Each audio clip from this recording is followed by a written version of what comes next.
Assalamualaikum warahmatullahi wabarakatuh. Om Swastiastu, Shalom, Namo Buddhaya, salam kebajikan, salam sejahtera untuk kita semua, dan salam harmoni. Sebelumnya perkenalkan, nama saya Indah Dwi Wulandari dengan NIM 2406091026.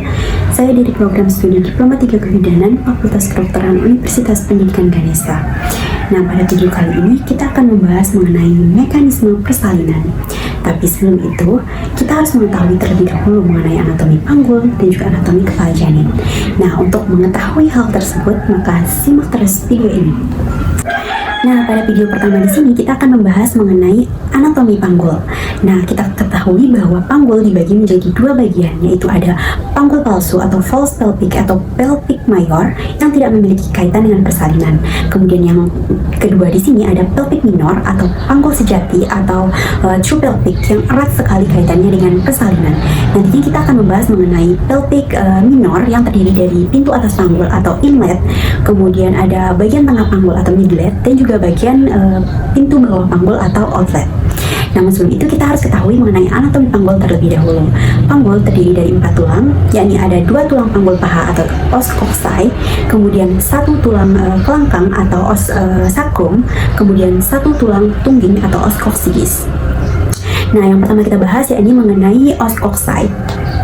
Os coxae di sini terdiri dari 3 tulang. Yang pertama ada os ilium atau tulang usus, kemudian ada os ischium atau tulang duduk, dan os pubis atau tulang kemaluan.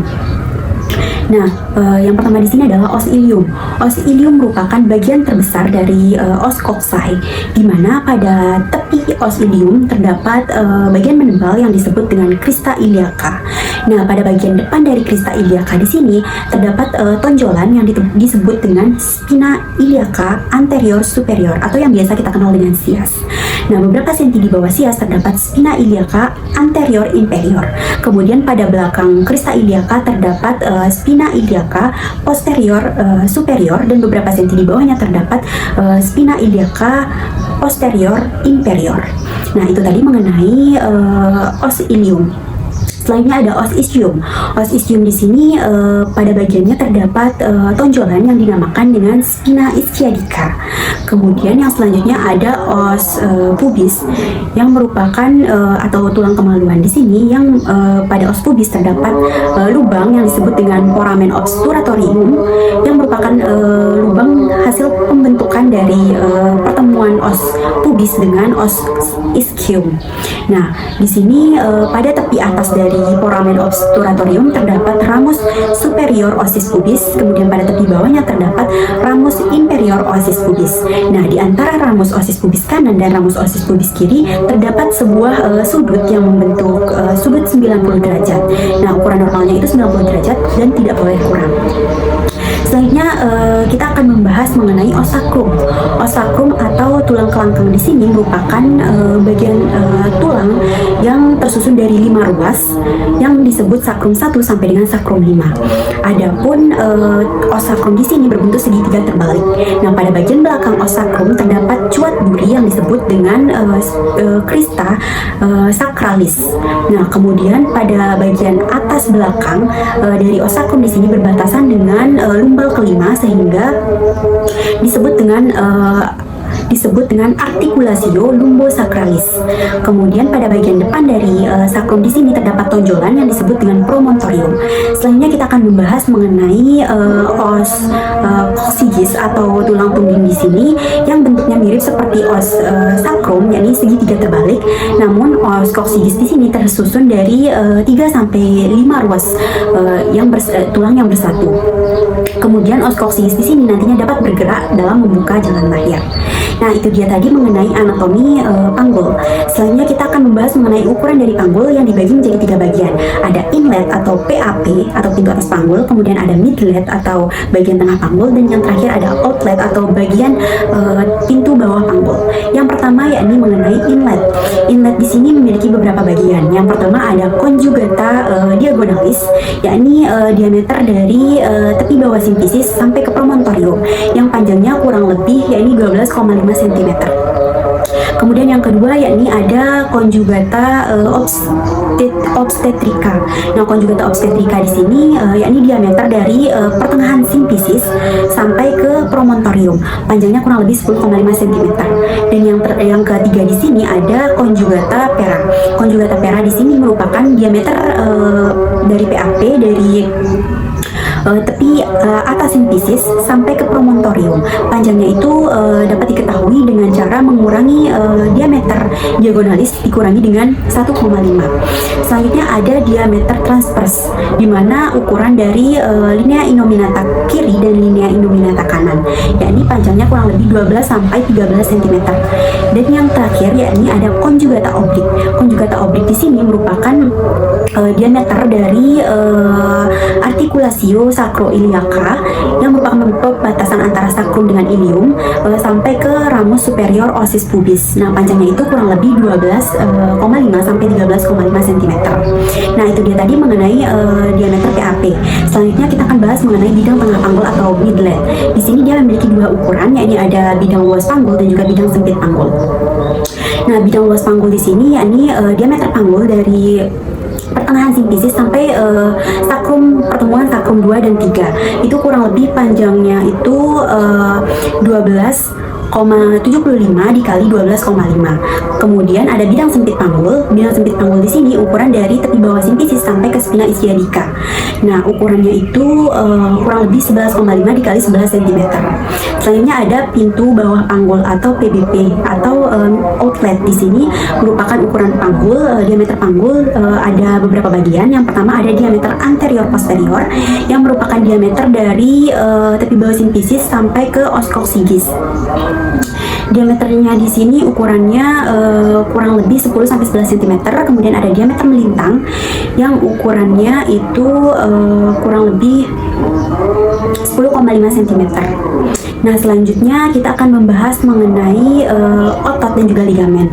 Pada panggul terdapat yang namanya otot levator ani dan juga otot coccygeus. Otot levator ani dibagi menjadi 3 bagian, yakni ada otot pubo-coccygeus yang berfungsi membantu memberikan refleks pada saat mengejan. Kemudian yang kedua ada pubo-rectalis yang berfungsi membantu rektum dalam mengontrol feses pada saat persalinan.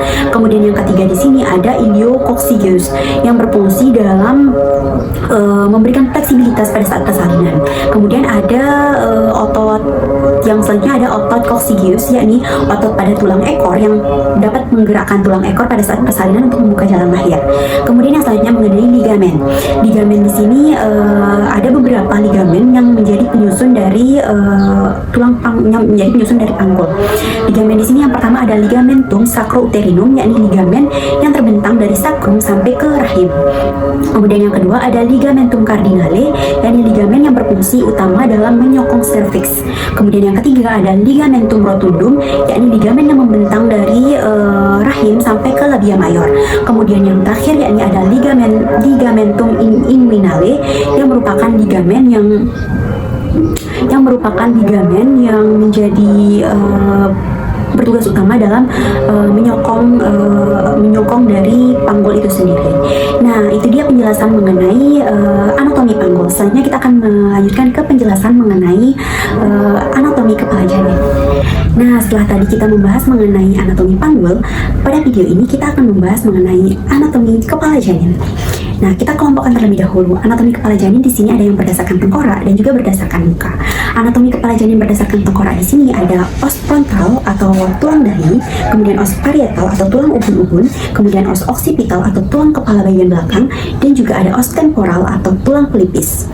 Selanjutnya ada anatomi berdasarkan muka. Anatomi berdasarkan muka di sini ada os nasal atau tulang hidung, kemudian os zygomatic atau tulang pipi, kemudian os maxillaris atau tulang rahang atas, kemudian os mandibularis atau tulang rahang bawah. Nah, selain itu pada kepala janin juga terdapat yang namanya sutura. Sutura di sini merupakan sela antara tulang, di mana yang pertama adalah sutura frontalis yang menjadi pembatas antara frontal kanan dengan frontal kiri. Kemudian yang kedua ada sutura sagittalis yang menjadi pembatas antara parietal kanan dan parietal kiri. Kemudian yang ketiga ada sutura coronalis yang menjadi pembatas antara frontal dan parietal.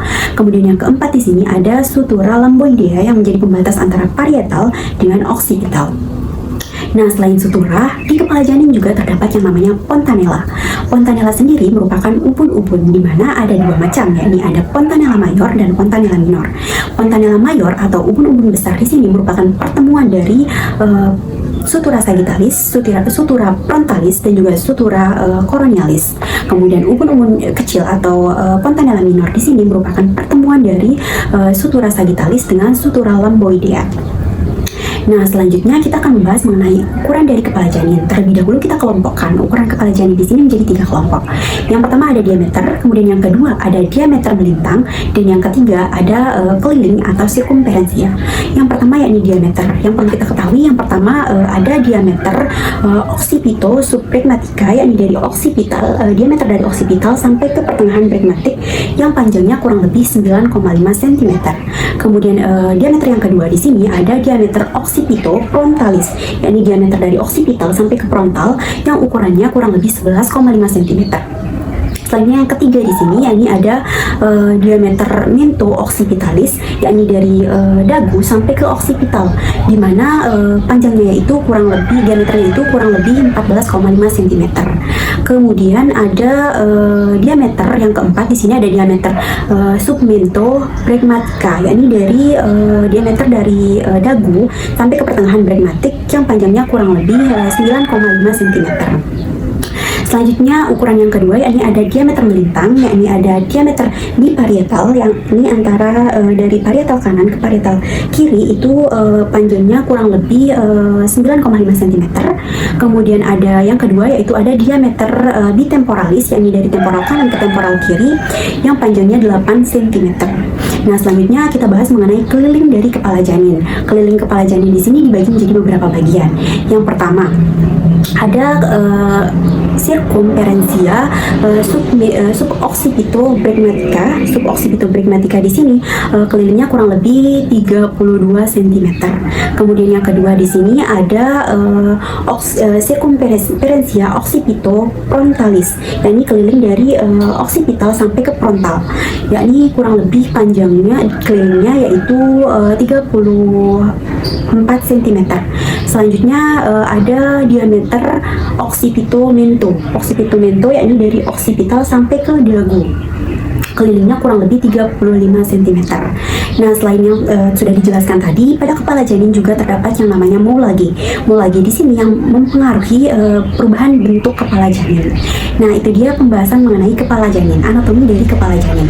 Selanjutnya kita akan membahas mengenai mekanisme persalinan. Nah, setelah tadi kita membahas mengenai anatomi panggul dan juga anatomi kepala janin, selanjutnya kita akan membahas mengenai mekanisme persalinan. Nah, pada mekanisme persalinan di sini terdiri dari 7 tahapan yang dimulai dengan tahap engagement. Nah, pada tahap engagement di sini kepala janin akan masuk ke pintu atas panggul. Seiring adanya kontraksi, kepala janin akan terus mengalami penurunan. Nah, penurunan ini disebut dengan descent. Pada descent di sini terdapat 3 bentuk. Yang pertama ada synclitismus, di mana sumbu sagittalis akan sejajar dengan jalan lahir. Kemudian yang kedua ada asynclitismus anterior, di mana kepala janin mendekati promontorium. Kemudian yang ketiga di sini ada asynclitismus posterior, di mana kepala janin akan mendekati symphysis pubis. Nah, selanjutnya ketika kepala janin mengalami hambatan, maka dagu dari janin akan mendekat menuju ke dadanya. Nah, tahapan ini disebut dengan tahap flexion. Kemudian ketika janin telah turun hingga pada Hodge 3 atau tepatnya di spina ischiadica, kepala janin akan mengalami hambatan sehingga akan terjadi yang namanya rotasi internal atau putar paksi dalam. Nah, itu yang dilakukan janin untuk menyesuaikan kepalanya dengan jalan lahir. Ketika telah sesuai, maka yang akan keluar terlebih dahulu adalah ubun-ubun kecil dari janin, kemudian diikuti dengan bagian mata, hidung, mulut, dan juga dagu dari janin akan menjauhi dadanya, sehingga pada tahapan ini disebut dengan tahap extension. Selanjutnya, ketika kepala janin telah keluar, maka bahu dari janin akan kembali mengalami hambatan. Nah, pada hambatan di sini, bahu dari janin akan melakukan rotasi eksternal atau yang biasa dikenal dengan putar paksi luar. Nah, pada saat putar paksi luar di sini dilakukan untuk menyesuaikan antara bagian bahu janin dengan jalan lahir. Ketika telah sesuai, maka bahu janin akan keluar diikuti dengan bagian tubuh janin yang lainnya sehingga bayi akan lahir. Nah, pada tahapan ini disebut dengan tahap explosion. Nah, itu dia tadi penjelasan mengenai anatomi panggul, anatomi kepala janin, dan juga mekanisme persalinan. Apabila terdapat kata yang kurang berkenan ataupun kesalahan dalam penyebutan, mohon untuk dimaafkan. Sekian, wassalamualaikum warahmatullahi wabarakatuh. Om Santi Santi Santi Om.